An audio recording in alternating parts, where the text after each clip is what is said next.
Salve, amada igreja, com a paz do nosso Senhor Jesus Cristo. Muito felizes por mais uma vez o Senhor nos conceder tamanha oportunidade de estarmos juntos como igreja para aprender de Deus através do nosso pastor e através da Bíblia Sagrada, que é o nosso manual, o nosso guia, onde hoje é o nosso culto de instrução da palavra de Deus. Coisa maravilhosa. Bem-aventurado é o varão que não anda segundo o conselho dos ímpios, nem se detém no caminho dos pecadores, nem se assenta à roda dos escarnecedores. Antes tem o seu prazer na lei do Senhor, e na sua lei medita de dia e de noite. E hoje nós teremos a oportunidade de colocar essa lei em nosso coração para meditarmos nela continuamente. Amém? Queremos fazer uma oração, dando início ao nosso culto, e depois nós faremos um período de louvor, como é de nosso costume, faz parte da nossa liturgia. Amém, irmãos? Feche seus olhos e vamos orar ao Senhor, abrindo o culto em nome de Jesus. Pai eterno, Pai glorioso, maravilhoso Deus, em nome do Teu Filho Jesus estamos aqui, Senhor, por a Tua misericórdia e a Tua graça, e a Tua infinita bondade, Deus, nos permitistes mais uma vez estarmos aqui para estudarmos a Tua palavra como igreja. Isto é muito gratificante para nós. Por isso, Senhor, te somos gratos e fazemos questão de dizer obrigado, Deus. Em nome do Teu Filho Jesus, embala-nos no Teu Santo Espírito e que a Tua presença seja contínua conosco. Amém. Em nome de Jesus. Glória a Deus. Vamos cantar esta primeira canção em louvor ao nosso Deus, porque hoje nós estudaremos o Sermão do Monte. E eu separei 3 canções que falam do nosso Mestre, fala de Jesus, fala dos dias que passou por aqui e das recordações e das lembranças que deixou. Cantem comigo, é uma canção conhecida, todos os irmãos conhecem. Sempre que eu leio a história de Cristo, eu fico a pensar com grande emoção no privilégio que muitos tiveram de ver o seu rosto, sentir suas mãos. Eu também queria a mesma alegria de tê-lo bem perto, bem juntinho a mim, de olhar os seus olhos serenos e meigos. Oh, como eu seria tão feliz assim. Queria saber como era o seu rosto, embora eu sinta que era muito lindo. Inspirava fé e também confiança, e dava a todos um gozo infindo ao ver as gravuras dos quadros pintados naquilo que dizem ser o meu Senhor. Meu ser não aceita o que está na tela, é falsa a inspiração do pintor. Não creio num Cristo vencido, cheio de amarguras, semblante de dor. Eu creio num Cristo de rosto alegre. Eu creio num Cristo que é vencedor. A nossa esperança, um dia também o verei face a face, pois assim eu creio pela minha fé.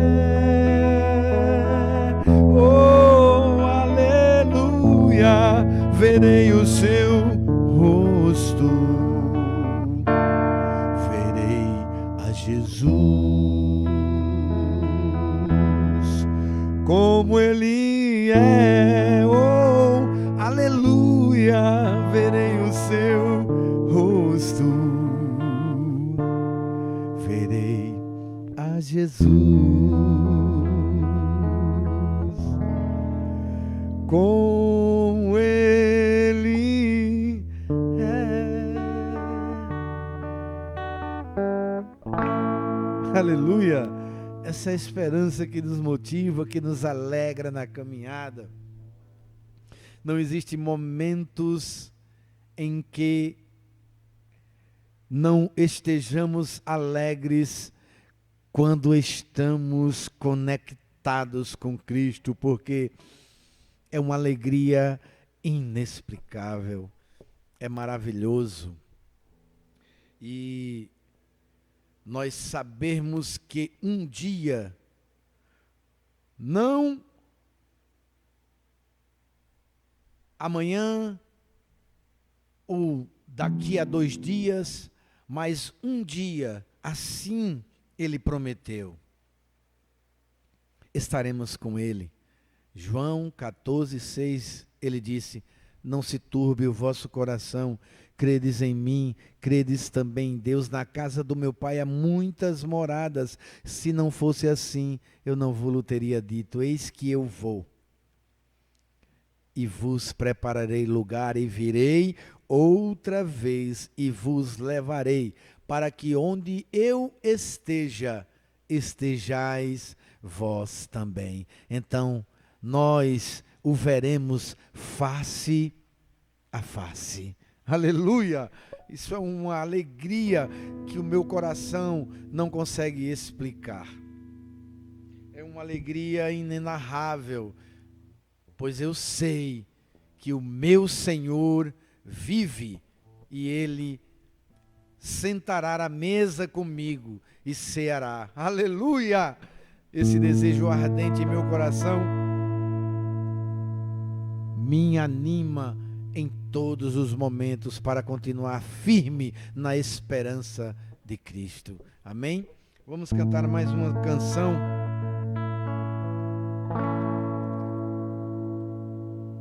Pois nada, mas nada mesmo, irmãos, pode nos abalar. Sabe por quê? Porque Ele vive.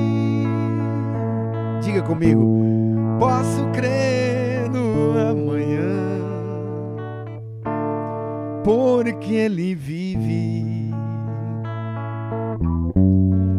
Temor não há, mas eu bem sei, que a minha vida está nas mãos de meu Jesus, que vivo está. Deus enviou, aleluia, seu Filho amado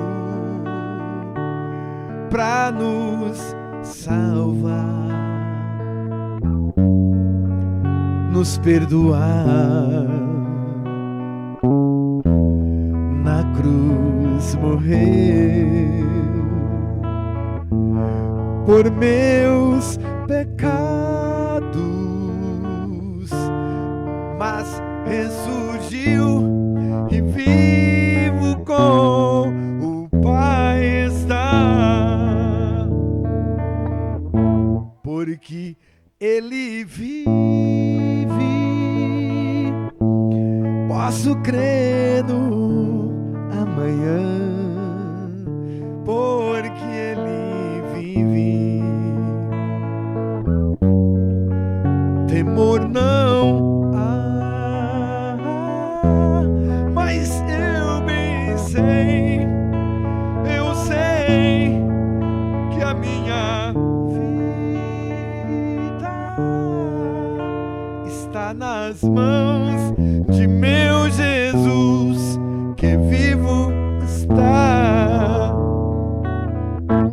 E quando enfim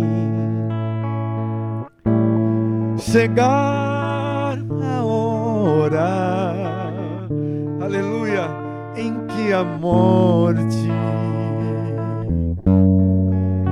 enfrentarei sem medo, então terei vitória, verei na glória o meu Jesus que vivo está, porque Ele vive. Posso crer no amanhã, porque Ele vive. Aleluia. Temor não há, mas eu bem sei,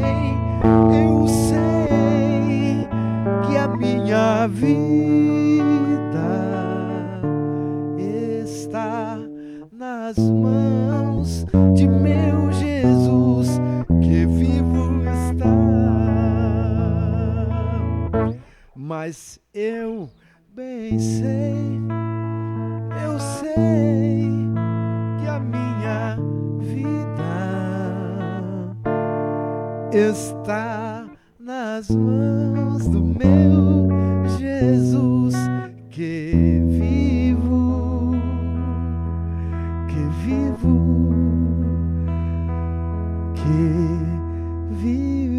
está.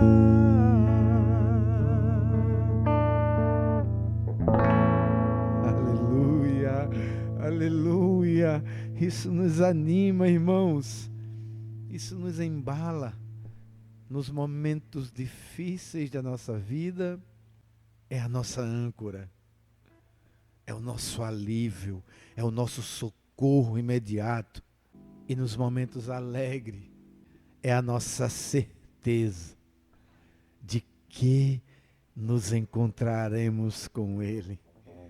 A palavra de Deus nos diz, irmãos, que o nosso Senhor Jesus, sabe, irmãos, não apenas o veremos, mas a palavra de Deus garante que Ele nos servirá. Você tem ideia, irmãos? Você consegue imaginar Jesus chegando do teu lado com uma bandeja na mão e dizendo: toma, filho.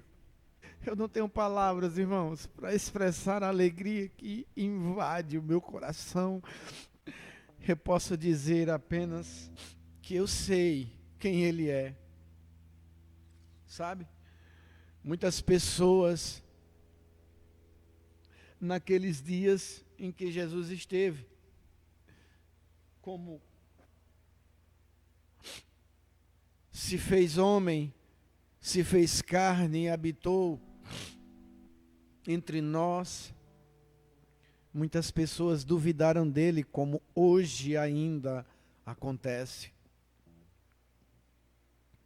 E justo no sermão, quando ele ensinava os seus discípulos, muita gente se retirou dizendo que esse sermão é muito duro, não há quem aguente. Mas os discípulos sabiam quem era ele. E eles disseram: para quem? Não foi para onde, foi para quem iremos nós, se tu é que tens a palavra de vida eterna.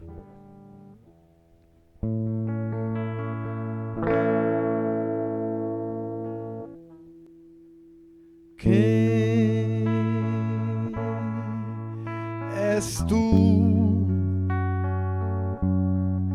Lhe perguntaram certo dia com ironia atroz. Quem és tu? Que até os mortos nos sepulcros ouvem tua voz. A própria morte derrotastes, ó inacessível luz. Eu sei quem és. És o Filho de Deus. Tu és Jesus. Escute, tu és o último. És o primeiro, e de Judá és o leão audaz. Tu és Deus forte, conselheiro, Pai da eternidade e príncipe da paz.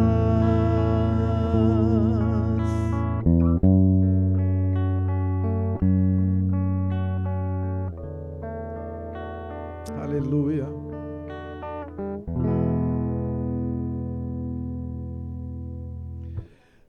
Destes amor ao pobre homem que sofria muitas opressões.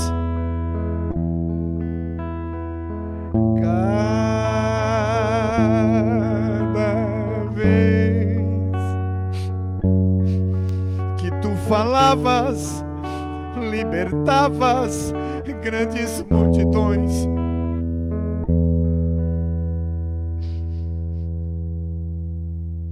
Eternamente és o mesmo. Aleluia. Sei quem és, excelsa luz. És o Filho de Deus. Tu és Jesus. Tu és o último. És o primeiro. Aleluia. E de Judá és o leão audaz. Tu és Deus forte, conselheiro, Pai da eternidade e príncipe da paz. Pai da eternidade e príncipe da paz.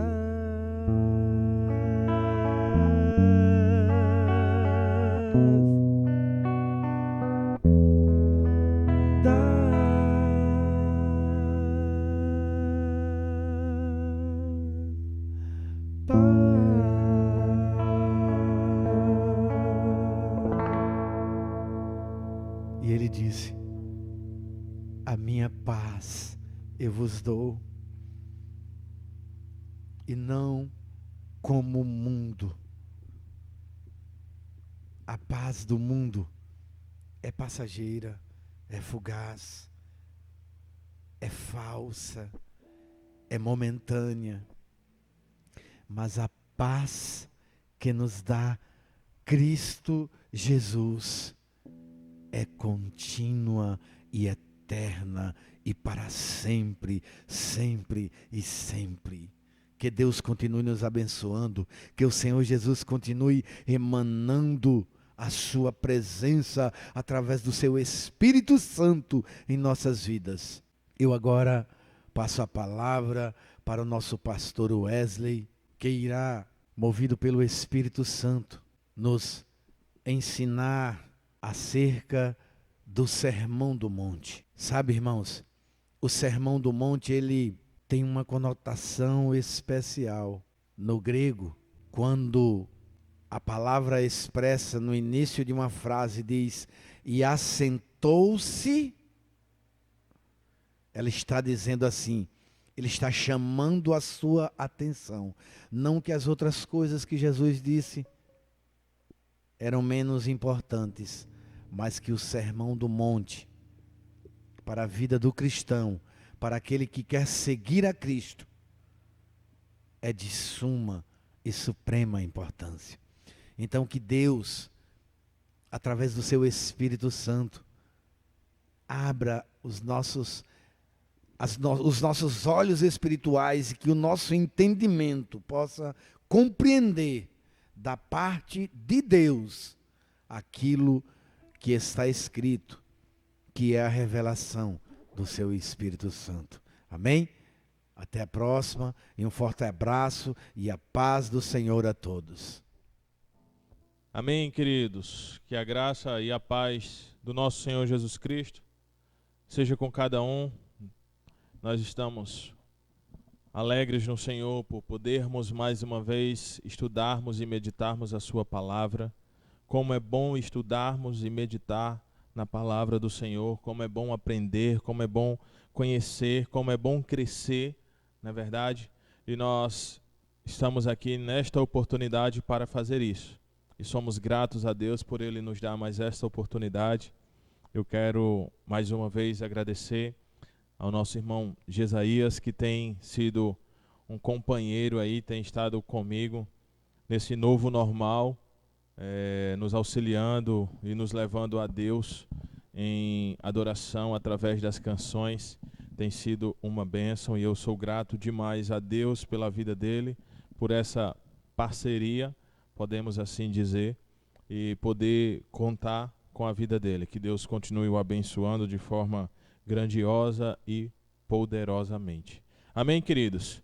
Nós estamos iniciando uma nova série de estudos aqui às quartas-feiras, ainda não presencial, né, mas nesse modelo de virtual, nas nossas plataformas digitais. E então hoje nós queremos iniciar a série do Sermão do Monte. Nós queremos introduzir então esta série para que possamos começar a estudar então este Sermão do Monte, que é um texto riquíssimo para as nossas vidas, tá bom? Então hoje nós vamos dar início ao Sermão do Monte e eu quero iniciar então esse momento agora de reflexão, de estudo, com uma oração, agradecendo a Deus por esta oportunidade e dando assim de fato início à nossa série de estudos. Oremos. Deus, obrigado, Senhor, por mais esta oportunidade que o Senhor nos dá de estarmos reunidos, ó Deus, com um só propósito, reunidos, Senhor, com uma só visão, estudar, aprender, aplicar as nossas vidas e crescer em graça e em conhecimento do Senhor. Obrigado porque o Senhor é um Deus misericordioso para conosco. Não somos merecedores, não somos dignos, mas mesmo assim o Senhor nos permite vivenciar momentos alegres e tão bons quanto esse, que é de estudar a Tua Palavra. Eu quero, em nome de Jesus, pedir que o Senhor possa abrir o nosso entendimento, iluminar a nossa mente, para que nós possamos, em nome de Jesus, compreender exatamente o que tem escrito, Senhor, nas Tuas Sagradas Escrituras, que nós possamos, ó Deus, valorizar a Tua Palavra, que nós possamos nos dedicar, que nós possamos, Senhor, aprender, ó Deus, e não sejamos apenas esses ouvintes da Palavra, que ouvem, mas que não as guarda, que não aplica a sua vida. Nós queremos aprender para melhor te servir. Esse é o desejo do nosso coração. E eu te peço que em nome de Jesus o Teu Espírito Santo possa ir em cada vida que está neste momento, Senhor, conosco estudando a Tua Palavra. Que o Teu Espírito Santo possa estar agora com estas pessoas, abençoando, agraciando elas, direcionando-as, trazendo o entendimento, que elas possam dar a devida atenção, que elas consigam, ó Deus, redimir o seu tempo com sabedoria, com ordem, com decência, para então assim poder participar deste estudo. Muito obrigado por esta oportunidade, permanece conosco, somos totalmente dependentes do Senhor. Esta é a nossa oração, te fazemos nesse exato momento, em nome do Senhor Jesus. Amém. Então, queridos, vamos dar início nossa nova série de estudos, uma série sequencial que teremos estudando o Sermão do Monte. Nós que temos caminhado com alguns estudos bíblicos aqui às quartas-feiras, é o nosso culto doutrinário, é o nosso culto de instrução, de ensino, e estamos aqui com este propósito. Eu quero convidar você a abrir a sua Bíblia no Evangelho segundo escreveu São Mateus, no capítulo 5. E vamos então iniciar o Sermão do Monte. Como eu disse, hoje nós queremos dar uma introdução, uma pincelada, então, a esta série de estudo, a este sermão pregado pelo nosso Senhor Jesus. Vamos ler então dos versículos 1 ao versículo 4, tá bom? Mateus 5, do 1 ao 4. O texto diz assim: Vendo Jesus as multidões, subiu ao monte e, como se assentasse, aproximaram-se os seus discípulos. E ele passou a ensiná-los, dizendo: Bem-aventurados humildes de espíritos, porque deles é o reino dos céus. Bem-aventurados que choram, porque serão consolados. Até aqui, queridos, vamos tentar estudar e entender então estes versículos. Mas eu quero trazer um contexto histórico, quero trazer aqui então um pano de fundo para que nós consigamos entender acerca desse texto. O Sermão do Monte aqui em Mateus, ele vai do capítulo 5 ao capítulo 7. Tá bom? Mas ele não só é relatado aqui, ele também é relatado nos outros evangelhos. Ele também é relatado lá em João, no capítulo 6, verso 2 e 3, não específico dizendo que é o Sermão do Monte, mas nós conseguimos entender que ele está citando o Sermão do Monte, assim como também lá em lá em Marcos, no capítulo 3, do verso 7 ao 10 e do 13 ao 15. Lucas também vai tratar acerca do Sermão do Monte. Esse sermão, o Senhor, ele expõe no monte, no monte que passa então depois a ser reconhecido como o Sermão das Bem-aventuranças, esse sermão do Senhor Jesus. E esse monte, ele tem uma vista da planície de Genezaré. Ele fica muito próximo e ele tem uma extensão de mais ou menos cerca de 6 quilômetros de comprimento. Então, para que os irmãos possam entender, vamos voltar um pouco, vamos para o capítulo 4 de Mateus, Mateus 4, do 23 ao 25. E aí diz assim: Jesus percorria toda a Galileia, ensinando nas sinagogas, pregando o evangelho do reino e curando todo tipo de doença e enfermidades entre o povo. E a sua fama correu por toda a Síria. Trouxeram-lhe então todos os doentes, acometidos de várias enfermidades e tormentos, endemoniados, epiléticos e paralíticos. E ele os curou. E da Galileia, de Decápolis, de Jerusalém, da Judeia e do outro lado do Jordão, numerosas multidões o seguiam. Então aqui, queridos, nós estamos falando do início do ministério do Senhor Jesus. O Senhor Jesus, ali com seus 30 anos de idade, ele é batizado por João Batista e então ele inicia o seu ministério, o ministério que vai durar ali por 3 anos. E então aqui ele está no começo do seu ministério. Ele começa então a fazer os milagres, os prodígios, as maravilhas, e então a sua fama começa a percorrer. E multidões de pessoas estão o seguindo, porque sabe que ele tem este dom, este poder de curar, de libertar as pessoas. Entende? E então ele já andava sendo rodeado por essas pessoas, como nós conseguimos ler aqui nesse final do capítulo 4. E então começa-se o capítulo 5. E aí o que nós conseguimos entender é que o Senhor estava seguido desta multidão, certo? Seguido desta multidão e dos seus discípulos, e então ele chama os seus discípulos e seleciona os discípulos, e eles vão junto com o Senhor e sobem então ao monte, para que ele possa então assim trazer o seu maior sermão, o seu sermão mais conhecido. Nós estamos diante do texto do sermão mais conhecido mundialmente, é o Sermão do Monte do Senhor Jesus. Então, uma característica deste lugar onde o Senhor estava era que esta região, ela era uma região desabitada, não era habitada por ninguém nessa área, entende? E alguns estudiosos acreditam que não eram habitadas porque elas eram uma região de difícil acesso por causa do seu terreno elevado e porque ela tinha uma grande parte do seu terreno era muito rochoso e ela também tinha uma profundidade rasa. E então por isso ela não era muito boa para ser uma área de plantação.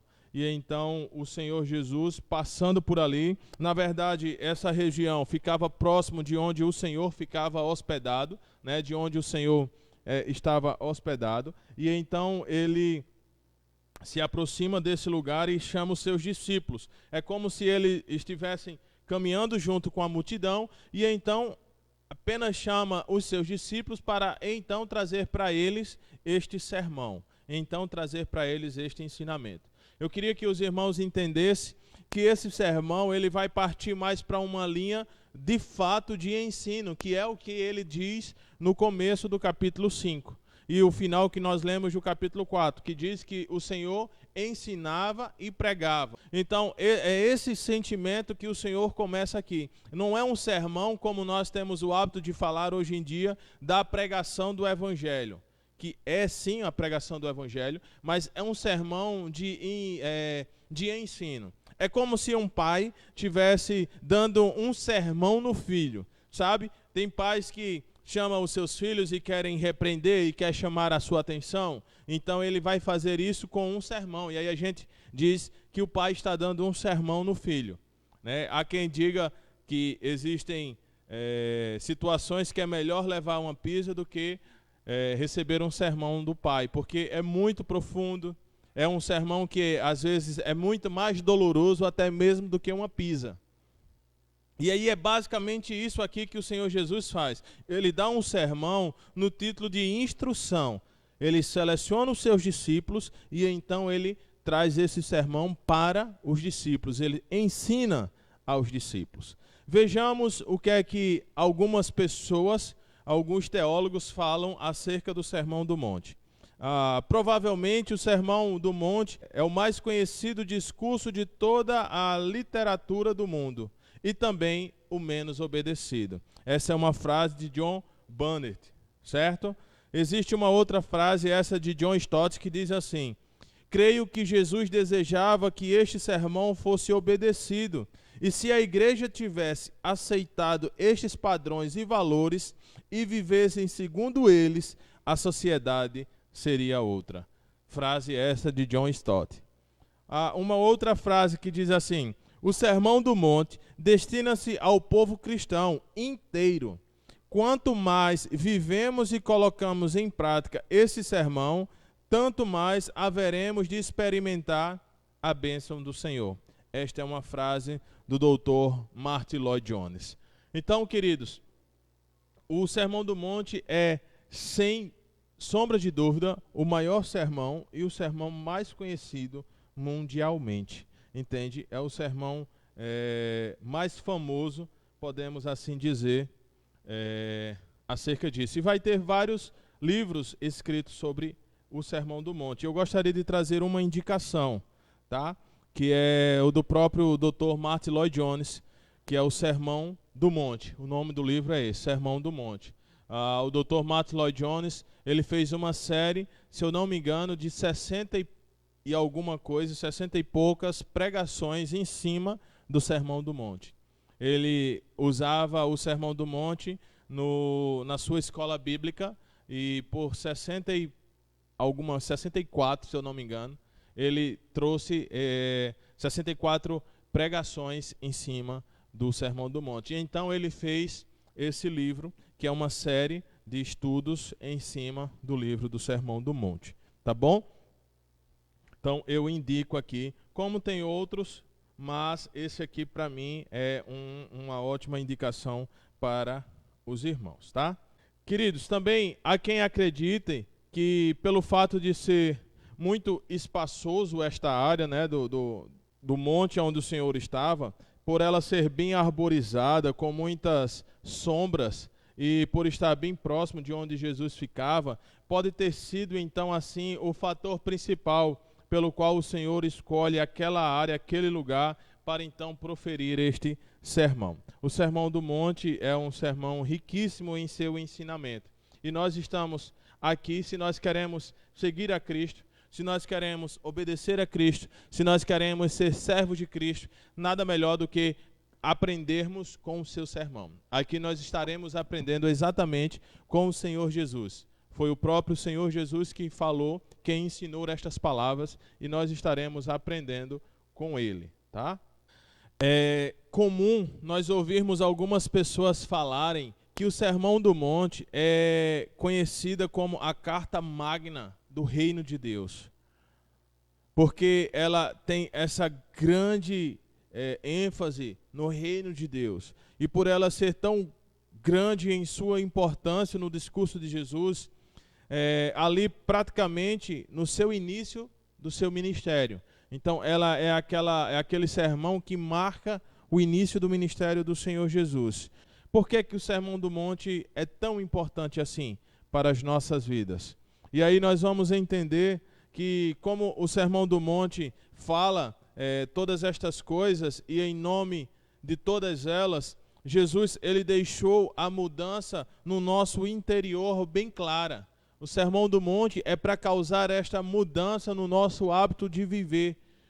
Jesus está falando ali para todos os cristãos. Ele fala para todos os seus discípulos. É claro que ele está falando para os seus discípulos específicos ali, naquele momento, mas ele sabia que este ensinamento se perpetuaria por todos os discípulos que decidiriam seguir o Senhor Jesus. E então, ele deixa bem claro que esta mudança, esse estilo de vida, deve acontecer em nós, né? Deve acontecer em nosso interior e deve produzir esta mudança das nossas vidas e das nossas atitudes. Não é errado nós afirmarmos que esse discurso de Cristo serve como um molde, como um modelo para que nós procuremos incessantemente entrar nele e vivermos conforme o que ele nos ensina. E aí nós vamos ver aqui que é basicamente seguindo a seguinte linha.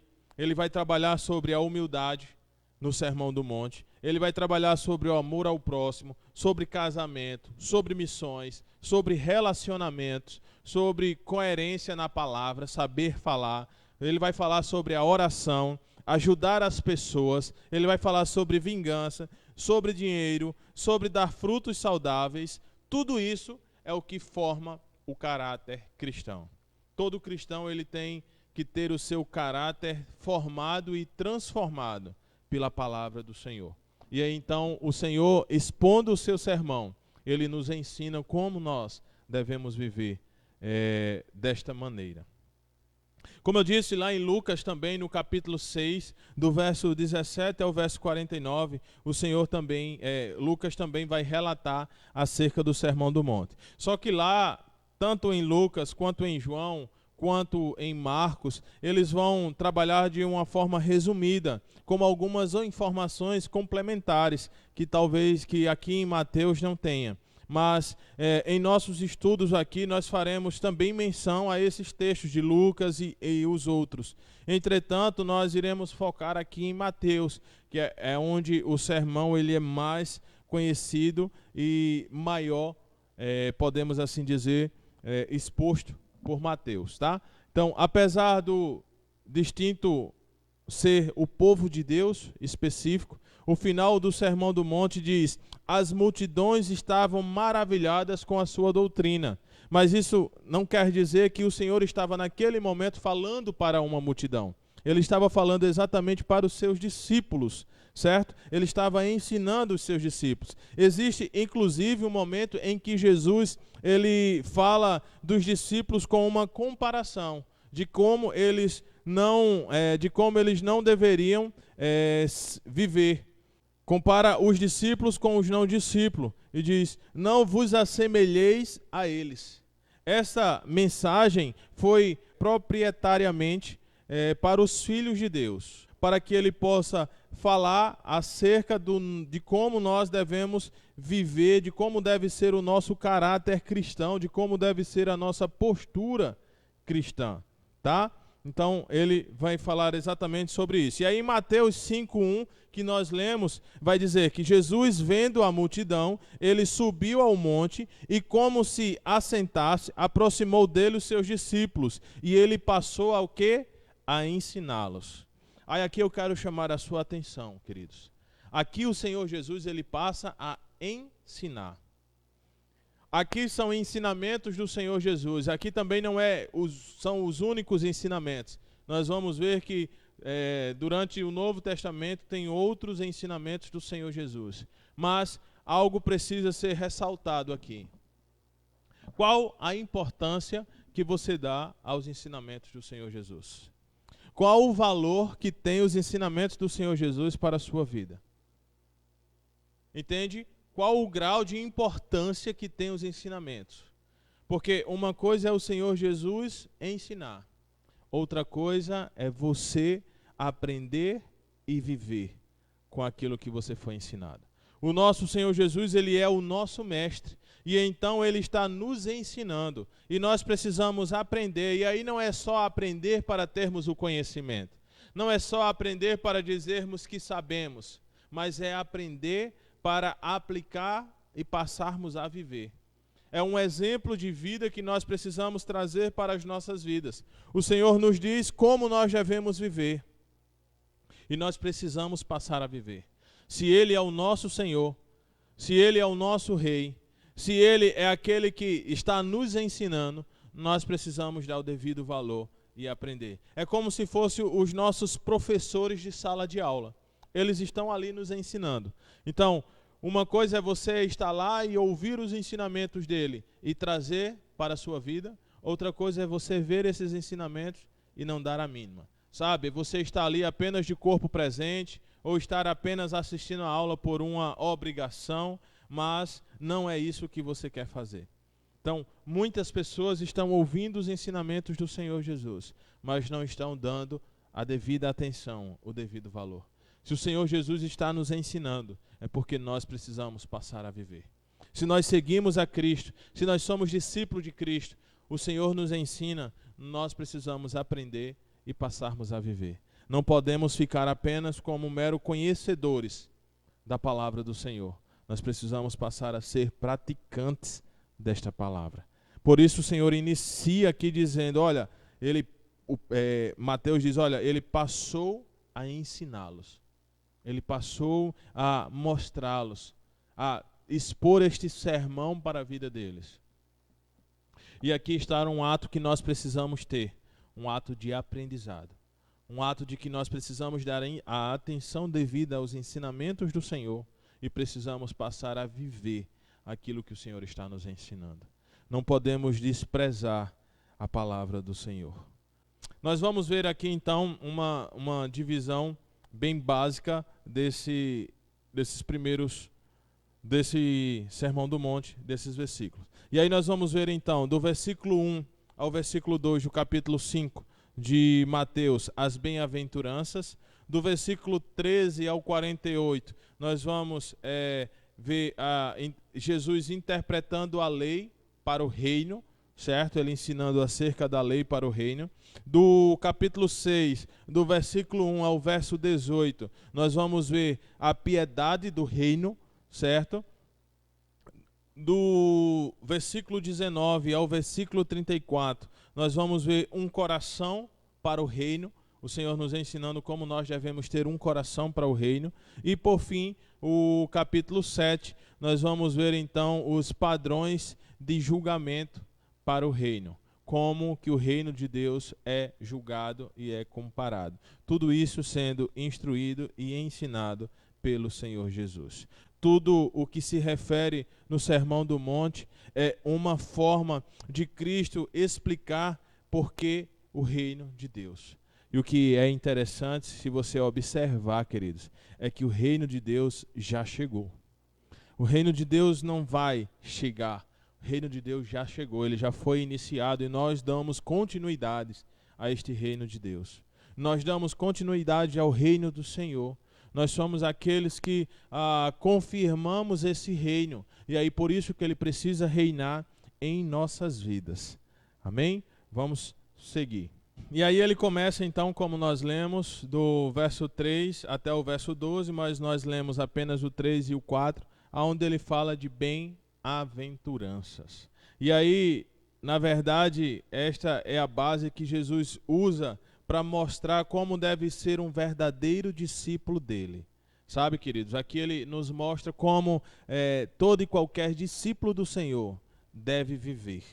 É para falar sobre estas características que ele usa a palavra bem-aventurança. Em algumas outras traduções vai trazer a versão feliz, que bem-aventurado significa feliz, tá? E aí nós vamos entender o que seja esse feliz aqui, essa palavra feliz. D.A. Carson ele vai dizer que bem-aventurado ele não pode se resumir a felicidade, porque existem pessoas que buscam e até conseguem alguns momentos de felicidade, ou seja, de satisfação nas drogas, no álcool, na prostituição. E Jesus não está falando destas pessoas, entende? Jesus não está falando desta felicidade, mas é uma felicidade de estar satisfeito em Cristo Jesus. É uma felicidade que não se diz respeito às circunstâncias, entende? É as circunstâncias estando adversas e a pessoa estando feliz no Senhor Jesus. Vejamos então o versículo 3 do capítulo 5 de Mateus, tá? Bem-aventurado os pobres em espírito, ou em outras versões, os pobres de espírito. Aqui, queridos, o Senhor está dizendo, nos mostrando que o seu reino é totalmente contrário à linha de pensamento humana. O reino de Deus ela é feito como, se nós pudéssemos dizer, de ponta cabeça, sabe? O reino de Deus ele é feito de quando você é fraco, é que você é forte. De quando você acha que é forte, é que você é fraco. De quando você é pobre, é que você é rico. De quando você perde, é que na verdade você acha. Entende? A palavra de Deus vai dizer que aquele que perder a vida, achá-la-á. Então, o reino de Deus ele é feito desta maneira. Quando você acha que é algo, seguindo a sua linha humana, pensamento humano, o reino de Deus é totalmente contrário. E aqui nós vemos no versículo 3, ele dizendo, olha, como é feliz os pobres em espírito. E aí nós precisamos entender isso bem direitinho. Que felicidade é essa e que pobreza é essa também? Precisamos diferenciar. Que tipo de felicidade Jesus está falando aqui? Aqueles que são abençoados geralmente são bastante felizes, mas bem-aventurado não pode se reduzir apenas a esse tipo de felicidade. Nós precisamos entender que a felicidade aqui é em Cristo Jesus. É a felicidade em Deus e não uma felicidade que as coisas que o mundo pode nos dar. É uma felicidade que é eterna. É você estando passando por lutas, por dificuldade e sendo feliz. Uma coisa é estar, outra coisa é ser. Tem uma diferença muito grande. Uma coisa é você estar feliz. Você vai estar feliz por causa de alguma circunstância, por causa de algo que acontece. Outra coisa é você ser feliz. Ser feliz não está condicionado ao estar. Consegue entender? Então, nós precisamos entender que nós precisamos ser felizes em Cristo Jesus. Nós precisamos ser felizes e satisfeitos em Cristo Jesus constantemente, em todo momento, em toda e qualquer circunstância. Não é algo condicionado, não é algo limitado, não é algo momentâneo, é algo que é eterno. É as coisas estando ruins, é as coisas estando difíceis, mas eu estou feliz no Senhor Jesus. e nós precisamos entender e diferenciar, sabe? E aí, na nossa linguagem portuguesa, né, na nossa língua portuguesa, nós temos este grande problema em traduzir o original para ela, porque a palavra feliz aqui no português, ela pode ser usada para qualquer tipo de coisa que traga esse sentimento de alegria, de contentamento, de felicidade. Nós podemos receber uma cura de um câncer e nós ficamos felizes. Nós podemos receber 50 centavos e nós ficamos felizes. Nós podemos achar 10 centavos na rua e nós ficamos felizes. Então, é nisso que D.A. Carson e outros dizem que a felicidade no Senhor não pode ser minimizada a esse tipo de felicidade. Entende, queridos? Não é essa condição limitada de felicidade, nessa perspectiva humana que nós temos de felicidade. É uma felicidade que transcende as circunstâncias, as situações. É independente de eu sou feliz no Senhor. Independente de eu estou realizado no Senhor. Eu estou satisfeito no Senhor. Entende? Eu estou realizado no Senhor. Eu estou completamente satisfeito em Cristo Jesus. E aí o versículo segue dizendo: bem-aventurado os pobres de espírito. Bem-aventurados pobres de espírito. E aqui nós precisamos entender o que são estes pobres de espírito. E aqui esse pobre não está ligado à condição financeira, querido. Nós não estamos falando de um pobre financeiramente, mas nós precisamos entender que este pobre, de alguma forma, tem a ver com esse sentimento, esse entendimento financeiro. Nós precisamos entender que nós precisamos ser pobres no Senhor Jesus. E quando nós somos pobres, é que nós somos participantes do reino de Deus. E eu vou explicar isso para vocês, para que fique compreendido o seu entendimento. E aí, como eu disse, em algumas versões fala de pobres de espíritos e outros falam de humildes de espírito. Mas a humildade aqui não é uma palavra que se encaixa melhor na tradução. A melhor tradução aqui, de fato, é essa questão de pobreza mesmo, de ser pobre de espírito. E essa pobreza, ela não tem nenhuma relação direta com a nossa condição social, como eu falei. A palavra no original aqui é petochos, certo? Que pode ter esse sentido de ser usado na questão de ser uma pessoa mendiga, pobre mesmo, entende? Que ela pode até ser usada para falar disso. Inclusive de quem pede esmola mesmo, entende? Daquele mendigo mesmo que pede, que sabe que não tem nada e que precisa da ação, da intervenção de outras pessoas. Mas aqui parece que Jesus ele quer falar acerca disso. A explicação está exatamente no complemento da pobreza, que é de espírito. Não é um pobre financeiro, mas é um pobre de espírito, que reconhece, queridos, o que Jesus está nos dizendo, que o reino de Deus é feito daquelas pessoas que reconhecem que ela não tem nada de si para dar. Sabe? A pobreza de espírito é aquela pobreza que nos mostra que nós sabemos e reconhecemos que a nossa ida ao céu, a nossa vida eterna, a nossa salvação não está garantida por algo que nós fazemos. Não está garantido por mérito nosso, sabe? Nós não vamos chegar lá no céu e bater no peito e eu consegui, eu cheguei aqui, eu sabia que eu conseguia, eu me esforcei para chegar aqui. Não é isso, não é esse sentimento, não é essa ideia que o Senhor está dizendo. O Senhor está dizendo que o reino dele é feito de pessoas pobres de espírito, porque são pessoas que reconhecem que são mendigas, que precisam unicamente e exclusivamente do Senhor Jesus para tudo. Entende, queridos, que sabe que a sua vida ela é guiada por Deus, que ele é totalmente dependente de Deus, que ele precisa de Deus para sobreviver, que ele precisa de Deus para comer, que ele precisa de Deus para se vestir, que ele precisa de Deus para trabalhar. Como é que nós podemos ser cheios do Espírito Santo? Como é que nós podemos deixar-nos ser cheios do Espírito Santo se nós somos cheios de nós mesmos? Se nós somos arrogantes, se nós achamos que somos alguém, alguma coisa, Se nós achamos que nós, estamos aqui porque nós merecemos, porque eu tenho um título, porque eu sou pastor, porque eu sou presbítero, porque eu sou diácono, eu preciso ser reconhecido por isso. Meu irmão, se humilha, seja pobre. Entenda que você não vai chegar lá por méritos seus. Entenda que você não vai ser participante do reino de Deus por algo que você tem para dar.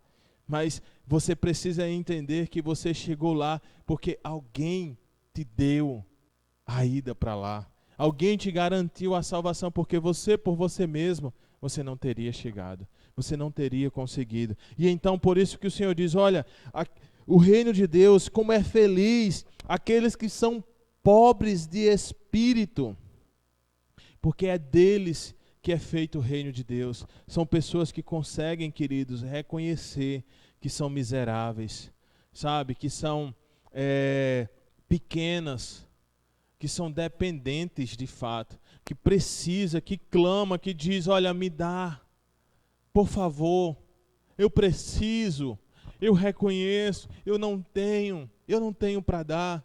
Sabe um exemplo de pobres de espírito, queridos? O apóstolo Paulo. O apóstolo Paulo que diz, miserável homem que sou. Sabe um exemplo de pobre de espírito? Isaías, ai de mim, Senhor. Ai de mim, Senhor. Não são pessoas, queridos, que são covardes, ou pessoas que são tímidas, que são vergonhosas de fazer a obra. De que o Senhor chama para fazer algo e ela não quer fazer por uma timidez, por uma vergonha, não é disso. Porque o apóstolo Paulo não parou, ele continuou fazendo aquilo que o Senhor o chamara para fazer. Mas ele fazia e dizia, ai de mim. Ele dizia, eu sou miserável homem que sou. O Isaías continuou fazendo a obra que Deus mandara, mas ele sabia que ele não tinha nada. Ele era um homem de lábios impuros e que vivia no meio de pessoas de impuros lábios. Não foi algo que ele se achou merecedor. Ele não disse isso porque ele se achava tímido ou envergonhado, não. Ele disse isso porque ele sabia e entendia e reconhecia que o reino de Deus é feito de pessoas que são pobres de espírito. E aí nós precisamos entender que pobres de espírito não são pessoas que são inseguras. Entende? Pessoas que, eu não sei, eu não consigo, eu não sei qual é o meu chamado, eu não sei para que Deus me chamou, não sei o que é que Deus quer fazer de mim, Uma pessoa que tem uma pobreza de espírito porque não consegue entender qual é o significado da sua vida, ou porquê que Deus o chamou, não é isso. Mas é uma pessoa que consegue entender que ela não tem méritos, ela não tem nada para dar, tudo que ela tem, tudo que ela vem de Cristo Jesus. Tudo que ela possa ter foi Cristo que trouxe, que conquistou para ela. Não foi ele que se fez merecedor, mas ele é totalmente participante disso. O sentido da palavra original aqui, ela reproduz essa pobreza, essa necessidade. E é exatamente isso que nós precisamos ter essa consciência. Eu sou cristão, eu sigo a Cristo, eu sou discípulo de Cristo, mas eu dependo totalmente de Cristo para sobreviver. Eu dependo totalmente, eu sou uma pessoa pobre de espírito. Isso não quer dizer que eu não sou uma pessoa satisfeita, isso não quer dizer que eu não sou uma pessoa realizada, isso não quer dizer que eu seja uma pessoa que não tem rumo, que não tem destino, não. Sou uma pessoa feliz, realizada no Senhor, alegre no Senhor, mas sou pobre de espírito porque eu sei que a minha salvação, eu sei qual é a minha estrutura, do que é que eu sou feito e de que entendo de que nada provém de mim.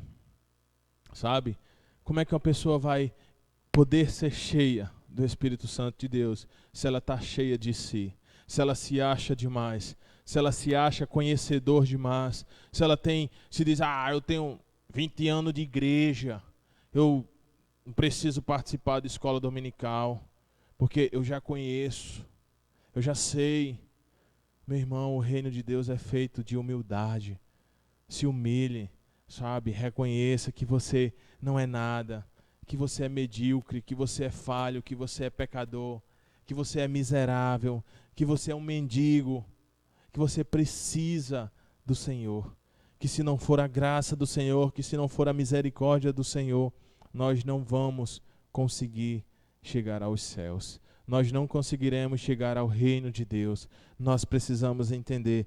E aí o Senhor Jesus diz, olha, quando você tem esta consciência, como você é feliz. Viva esta felicidade transcendente à circunstância. Entende que não é limitada às circunstâncias, mas que vai além das circunstâncias. Que você consiga entender esta felicidade no Senhor e este ser pobre no Espírito, para que você possa então viver a sua vida conforme o Senhor nos ensina. Em Apocalipse 3,17 diz assim: estou rico e abastado e não preciso de coisa alguma, e nem sabes que tu és infeliz, sim, miserável, pobre, cego e nu. Aconselho-te que de mim compres ouro refinado pelo fogo para te enriqueceres, vestiduras brancas para te vestires, a fim de que não seja manifesta a vergonha da tua nudez, e colírios para ungires os olhos, a fim de que vejas. Nós precisamos ver, queridos, aquilo que o Senhor fez por nós. Nós precisamos reconhecer a nossa dependência no Senhor. Nós precisamos viver como pobres de espíritos, que não têm nada para dar, que não tem nada para oferecer, que não seja aquilo que vem, aquilo que provém do próprio Senhor Jesus Cristo. Precisamos ter esta consciência, precisamos ter este entendimento. Amém, queridos? Que você consiga entender então esta felicidade no Senhor, que você consiga então entender esta pobreza. Apenas trazendo um panorama para os irmãos, as bem-aventuranças vai falar sobre humildes de espírito, vai falar sobre os que choram, vai falar sobre os mansos, vai falar sobre os limpos de coração, sobre os misericordiosos, os que têm fome e sede de justiça, os que são pacificadores e os perseguidos. Nós vamos ver aqui 8 características de pessoas que são bem-aventuradas, de cristãos que entenderam este sermão do Senhor e vivem estas bem-aventuranças. Todos os crentes devem demonstrar estas características, queridos. Todos os crentes devem mostrar estas qualidades em sua vida. Isso aqui não está selecionado apenas para aqueles 12 apóstolos do Senhor. Isso aqui não está selecionado apenas para pastores, diáconos, presbíteros, não. Isso aqui foi ensinado pelo Senhor Jesus para todos os cristãos. Todos os crentes devem demonstrar todas estas qualidades, entende? Nós não podemos também dizer, não, eu já sou humilde de espírito. Os perseguidos já são outros, entende? Os pacificadores já são outros, os misericordiosos já são outros, não. Todos nós precisamos ter todas estas qualidades. Precisamos ser limpos de coração, pacificadores, precisamos ser misericordiosos, mansos. E aqui nós precisamos ver a área que o Senhor precisa trabalhar nas nossas vidas e nós precisamos reconhecer. Se você sabe que você não é uma pessoa mansa, você não pode se apropriar disso e dizer, não, eu sou assim, Deus me fez assim. Não, meu irmão, você precisa lutar contra a sua natureza para que você se assemelhe ao que o Senhor Jesus lhe ensinou. Se você segue a Cristo, se você é servo de Cristo, se você é discípulo de Cristo, se Cristo é o seu mestre, se Cristo é o seu professor, se Cristo é aquele que lhe ensina, ouça a voz do seu mestre e obedeça e viva.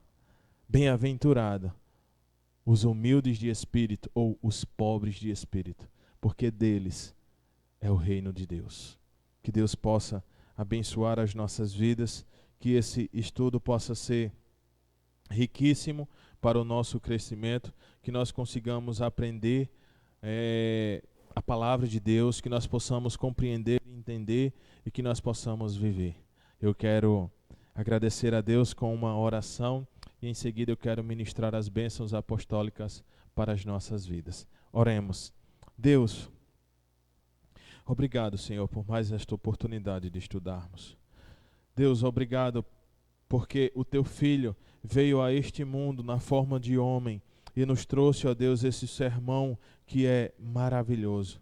Esse sermão que é riquíssimo, que é grandioso, Senhor, em ensinamento. Esse sermão, ó Pai, que é maravilhoso para as nossas vidas quando nós conseguimos compreender, quando nós não dizemos apenas, ó Deus, por falar, quando nós não temos apenas por ter, mas quando nós damos o devido valor, a devida atenção a este sermão, entendendo que é o Senhor Jesus quem prega este sermão, quem ensina este sermão, e que nós possamos ter então, ó Deus, na nossa vida, a atenção devida aos ensinos do Senhor, que possamos ser, ó Deus, ensinados pelo Senhor, que nós possamos, em nome do Senhor Jesus, sermos, ó Deus, alunos aplicados ao ensinamento, dedicados ao ensino, Senhor, dedicados ao conhecimento da palavra, que ama aprender, que busca aprender, que se dedica em aprender, que se esforça em aprender. Nos ajuda, Senhor, porque todos nós necessitamos aprender e conhecer do Senhor.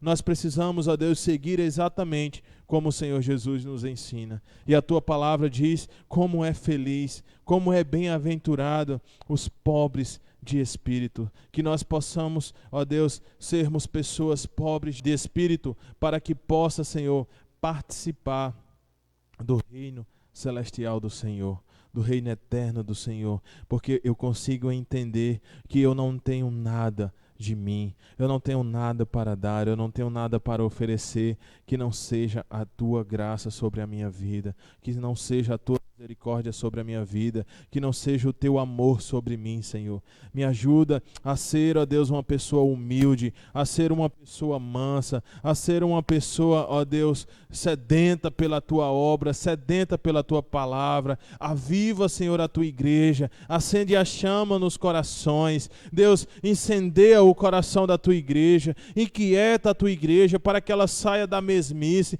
do conforto, ó Deus, para que ela saia, Senhor, dessa zona de conforto, dessa zona, ó Deus, morta, Senhor, que elas acordem para a realidade, que elas acordem para a volta do Senhor Jesus, que elas acordem para o chamado, para o que Deus chamou, para que elas acordem, Senhor, para o propósito da vida delas, a qual o Senhor tem para as nossas vidas.